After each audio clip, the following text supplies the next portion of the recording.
Pakinggan ho natin ngayon mga kababayan. Ayan o, medyo simangot si Yorme pa o. Yung tipo bang kagigising lang, no? Oh.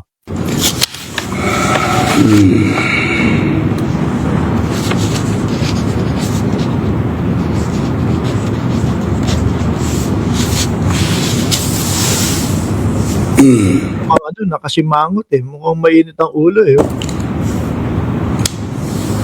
Siguro, naku, ito problema sa ano, ito problema ng mayor ng Maynila eh. Nandito sa amin ng Liwasang Bonifacio eh.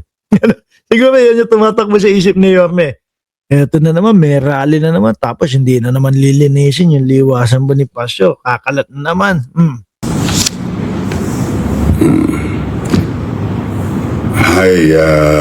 Totoo yan. Sabi ni Ma'am Aba, sa isip-isip niya, dito naman kayo magdudungis. Di ba, yun yung lagi niyang sinasabi mga kababayan, kapag may mga nagrarally, no? Kayong mga pumasok dito sa Maynila, sisirain nyo yung mga gamit namin, pipinturahan ninyo yung mga lugar namin, yung mga island sa gitna ng kalsada, pipinturahan ninyo, sinisira nyo. Di ba yun po yung laging sinasabi ni Yorme? Totoo naman po, Magandang umaga po mga kababayan ko sa lungsod ng Maynila at saka sa ating mga kababayang dumadako sa lungsod ng Maynila.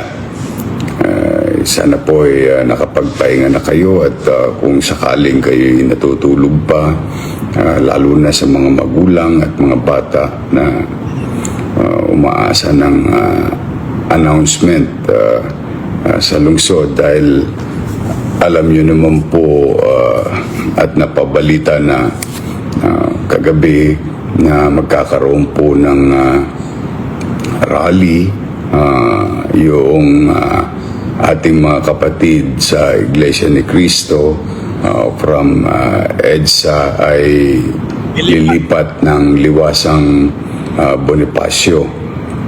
Ang Liwasang Bonifacio po ay isang freedom park, no? At katulad ng mga iba pang organisasyon na nagsasaad ng kanilang damdamin sa publiko na nagagamit ang Liwasang Bonifacio ng walang permiso sa suspended ang klase sa Maynila July 2, 2026 dahil nga dyan po sa sa dahilan yung rally. At liliwanagin po natin maigi para po walang kalituan sa lahat. Ito po ay isang freedom park. Now, be that as it may, we've been monitoring the situation since last. Kaya yun yung gusto iparating ni Yorme na kumbaga, kaya sila pwede dyan, kaya hinahayaan namin na mag-rally sila dyan kasi para naman sa lahat yan. Dyan yung lugar na pwede sila anytime para sumigaw nung kanilang mga hinaing. Hindi ko binigyan ng permit yan. Parang gusto, ganun. Hindi ko binigyan ng permit yan. O hindi humingi ng permit yan at hindi kinakailangan ng permit dyan. Ano? Dahil kung ako, baka hindi ko nabigyan ng permit yan. Last night. Si Yorme, mga kababayan, no? Ito si Yorme, isa doon sa mga talagang mayor na talagang gustong pagandahin po yung kanilang lugar no? Maynila. Talagang gustong payabungin yung itsura po ng kalinisan, kagandahan ng Maynila. So siguro napapaisip, rally na naman, no? Tapos dudungisan, dudumihan, ganito, pipinturahan, etc. Kasi ganyan po yung laging nangyayari po doon sa kapag ka nagrarally, yung mga, lalo na yung mga DDS, ano? No, here in City Hall at sa amin pong palagay para na rin po sa kaayusan ng lahat, no? Minabuti po ng inyong lingkod, ganito pa lamang hong oras, alas 3:30 o 38. Alas 3:30, no? O alas 3:38 ng umaga, gumising si Yorme para i-cancel na. Kumbaga na, siguro nakita na din mga kababayan ni Yorme, yung dulot na ginawa nung rally doon sa may EDSA. Madami ang hindi nakapasok, madami yung mga naghahanap buhay na hindi nakapaghanap buhay nung araw na iyon. Ay ideklara na po na walang pasok sa lahat ng level sa paaralan, pampubliko at pribado. Uulitin ko po, no, na alas 3:38 ng umaga, ito po'y kasalukuyang live. Sabi ni Sir Chris Angel, sa Philippine Arena, walang permit, maluwag pa. Oo nga, ano? Ano yun, malaki. Talagang, kasi pwede naman i-televise din yun di ba? Yung rally nila kung nando sa Philippine Arena. Bakit sa EDSA pa? Tapos ihaharang yung bus. Hanggang hindi na makadaan yung mga motorista, pati yung mga naghahanap buhay. No, dito sa City Hall. Pinakikisuyo ko sa inyo na i-share nyo sa kapwa nyo magulang kung kayo nanonood na may mag-aaral dito sa lungsod at sa mga estudyante sa kapwa nyo estudyante.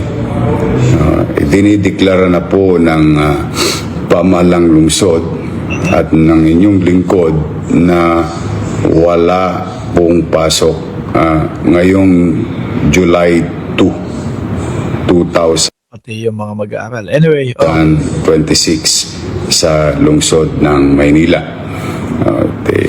Magkayak kayo sa iba ninyong mga aralin para sa susunod na araw. But for today, para na rin sa kaayusan ng lahat. No? So please do share this broadcast so that we can reach. pero ano sila, itataboy sila ni Yorme diyan kapag kayong ginawa nila, yung kagaya nung ginawa nila doon sa ano, no? Doon sa, ano tawag dito? Doon sa EDSA. Kasi yung EDSA, kagaya po, nung kaumpisahan po nitong vlog na ito, nitong live natin mga kababayan, ano po yung ipinakita natin? Ito, ipapakita ulit natin, ano? Para doon sa mga kakadating lang. Yung iniwanan po nila doon sa EDSA, mga kababayan, tambak po yung mga basura. Ito, tambak yung basura ng iniwanan po ng mga nagrally, mga boss chief amo sir. Malamang itaboy sila ni Yorme kapag kaganyan ang ginawa din nila. No? Kaya para maging mapayapa, para maging maayos yung rally, no? Gawin yung malinis. Kagaya nung sinasabi namin kanina. No, clean as you go. No? Dala kayo ng kanya-kanya ninyong mga plastic bag o ibulsa ninyo yung mga kalat ninyo, yung mga dumi ninyo para hindi naman ganito ang nangyayari. At tiyak yan, no? Hindi kayo itataboy ni Yorme. Pero kapag kaganyan ang ginawa nyo, galit sa ganyan yan. Galit sa balasubas, galit sa madumiyan, galit doon sa sumisira sa Maynila, yan, mga kababayan. Sabi ni Archie Beroya, panggugulo lang talaga, no? Gaslight. Sabi ni Erlinda, yung mga INC nag-rally, malaki siguro ang bayad nila at yung pasimuno ng rally, naka-aircon niya, Sir Mark. Ganun na nga po. No? Sila Aimee Marcos, sila Dante Marcoleta na ipinagtatanggol nila. Mga umuwi yan. Di ba? Mga umuwi yan. Pero yung mga miyembro na nandoon, sila yung nagsakripisyo doon.